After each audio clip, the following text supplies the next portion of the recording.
爱生活，爱美食。大家好，我是小丽。我们今天来做一款非常好吃的软的燕麦曲奇饼干，做法非常简单，一看就会。吃起来口感是外酥内软，健康营养又非常的美味。我们准备100克的即食燕麦片，放入到料理机中，再加入30克熟的花生碎，一起打匀。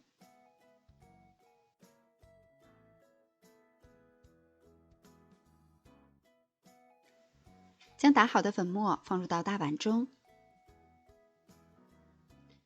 加入30克的椰蓉，一点点盐，2克的五铝泡打粉，大致的先搅拌一下。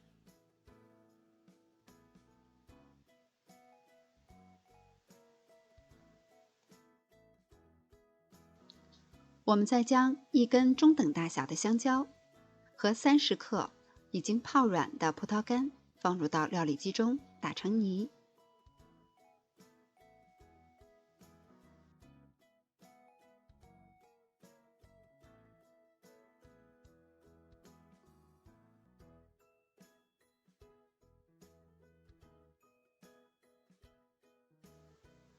我们先在碗中加入30克已经融化的椰子油，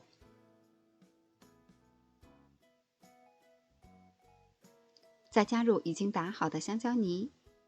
我们可以通过香蕉泥的多少来调节面粉的干稀程度，所以可以少量多次的来添加。调好了以后就是这样，比较柔软的状态。你也可以调的稍稍干一些，